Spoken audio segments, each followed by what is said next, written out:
जैसे ही राघव आंखें बंद करता है, अचानक उसे एक साधु जैसा दिखने वाला आदमी चोगा पहने हुए दिखाई पड़ता है, जिसने जोर से उसका हाथ पकड़ा था और चाहकर भी राघव से छुड़ा नहीं पा रहा था। फिर राघव नींद में बड़बड़ाने लग जाता है, मुझे छोड़ दो, नहीं रुको, अपना चेहरा दिखाओ, रुको। फिर अचानक वो चेहरा राघव की तरफ पलटता है, जिसे देखकर राघव नींद में ही चीख पड़ता है। तभी उसकी नींद खुलती है। क्या वो सपना था? बिल्कुल सच लग रहा था। उस आदमी ने राघव का हाथ सपने में पकड़ा था और इतनी ताकत से पकड़ा था कि सपने में राघव की चीख निकल गई थी। लेकिन अजीब बात यह थी कि उसके उठने के बाद भी राघव को उस हाथ में दर्द हो रहा था, जिसे सपने में उस आदमी ने पकड़ा था। इतना ही नहीं, राघव की बांह पर उस आदमी के हाथ के निशान भी थे। कि तभी राघव के हाथ पर आग सा कुछ जलता है और उसमें से सफेद चमकती हुई तेज रोशनी निकलती है, जैसे कि उसके एक्सीडेंट के समय निकली थी। इतना बोलकर राघव हाथ मुंह धोकर अपने पिता की दवाइयां लेने बाहर चला जाता है। वो जैसे ही घर से बाहर निकलकर सड़क की दूसरी ओर जाता है, तभी उसके आगे एक टैक्सी आकर रुकती है और उसमें से एक औरत गिड़गिड़ाती हुई राघव के पैरों में आ गिरती है। मुझे बचा लो, मेरी जान बचा लो, मुझसे बहुत बड़ी गलती हो गई राघव, तुम तो मेरे बेटे जैसे हो, प्लीज मुझे बचा लो। वो गिड़गिड़ाती हुई औरत कोई और नहीं बल्कि मालती थी, जो कि अस्पताल से सीधा राघव से मिलने आई थी। इससे पहले कि राघव कुछ बोल पाता, वो साक्षी को देखता है जो उसी की तरफ आ रही थी। जैसे ही साक्षी ने वहां आकर मालती को देखा, वो बोली, अच्छा हुआ तुम यहीं मिल गई, मैं अस्पताल गई थी तुम्हें ढूंढते हुए, पता चला तुम पहले ही वहां से जा चुकी थी। इस पर राघव ने पूछा, आप इसे ढूंढने अस्पताल गई थी, लेकिन क्यों, सब ठीक तो है ना? राघव ने बड़ी जिज्ञासा के साथ साक्षी से पूछा।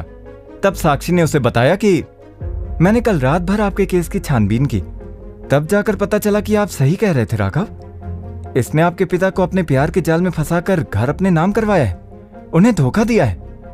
आपको जानकर हैरानी होगी कि आपके पिता अकेले नहीं है जो इस औरत का शिकार बने हैं। ये पहले भी बहुत से मर्दों को अपने प्यार के जाल में फंसाकर उनकी जायदाद अपने नाम करवा चुकी है, जिसमें इसका पति अखिलेश भी बराबर का भागीदार है। पुलिस को कब से इन दोनों की तलाश थी, मैं यही बताने आपको आई थी। क्या कह रही हैं आप साक्षी जी? राघव ने खून भरी आंखों से मालती की तरफ देखा और कहा, साक्षी जी प्लीज आप इसे यहां से ले जाइए, मैं इसकी मदद नहीं कर पाऊंगा। और साक्षी ने हवलदार को फोन करके पुलिस जीप मंगवा ली। साक्षी के ऑर्डर्स पर हवलदार मालती को उठाकर जीप की तरफ ले जाता है। राघव को अलविदा कर साक्षी मालती को पुलिस जीप में बैठाकर जेल के अस्पताल के लिए निकल जाती है। फिर राघव अपने पिता की दवाइयां लेने के लिए एक केमिस्ट की दुकान पर आता है। जैसे ही राघव दवाइयां लेकर घर जाने के लिए पीछे मुड़ता है, वो देखता है कि सूट बूट पहने एक बुजुर्ग आदमी सड़क पर गिरा पड़ा है और आसपास बहुत भीड़ जमा है। राघव उस बेहोश पड़े आदमी को ऊपर से नीचे देखता है। राघव जैसे ही उस आदमी को छूता है, अचानक उसके हाथ के पीछे वही सफेद तेज चमकती रोशनी दिखाई देती है। वैसा ही करंट अपने शरीर में वो महसूस करता है। क्या किसी ने एम्बुलेंस को फोन किया है? हाँ, एम्बुलेंस को फोन कर चुके हैं, वो आती ही होगी। उनमें से एक राहगीर ने राघव के सवाल का जवाब दिया, क्योंकि राघव के मन में उस चमत्कारी रोशनी को लेकर कई सवाल दौड़ रहे थे और वो खुद से ही बड़बड़ाने लग जाता है। ठीक है, ये सफेद रोशनी है, इस रोशनी का इस बूढ़े मरीज से क्या ताल्लुक है? राघव और कुछ सोच पाता उससे पहले ही वहां एम्बुलेंस आ जाती है। राघव जानता था कि सफेद चमत्कारी रोशनी का कुछ ना कुछ ताल्लुक उस बूढ़े मरीज के साथ जरूर है, इसीलिए वो अपने सवालों का जवाब ढूंढने के लिए उसके साथ अस्पताल चला आया। उस बूढ़े मरीज को तीसरी मंजिल पर स्थित ऑब्जर्वेशन रूम में ले जाया गया और यहाँ राघव पर्ची कटवाने के बाद तीसरी मंजिल पर स्थित ऑब्जर्वेशन रूम में आ जाता है। जैसे ही राघव उस बूढ़े की ओर बढ़ता है, वो ये देखकर अचानक रुक जाता है कि उसके हाथ पर फिर से सफेद रोशनी जगमगाने लग जाती है। ये तो फिर से। राघव एक पल के लिए रुकता है, थोड़ा सोचता है और फिर 2 कदम पीछे हटता है।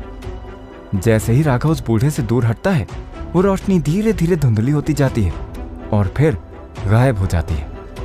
ये बड़ा ही अजीब है, हो ना हो इस रोशनी का कुछ ना कुछ रिश्ता जरूर है उस बूढ़े आदमी के साथ, लेकिन क्या है इस बूढ़े आदमी और राघव के बीच का रिश्ता?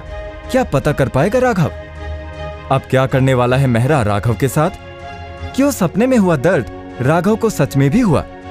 कैसे आए वो निशान उसके हाथ में? क्या है उस सपने में दिखने वाले आदमी का राज? कौन है वो आदमी? सुनिए एक लाचार दामाद से सुपर दामाद बनने की कहानी शो सुपर जमाई में।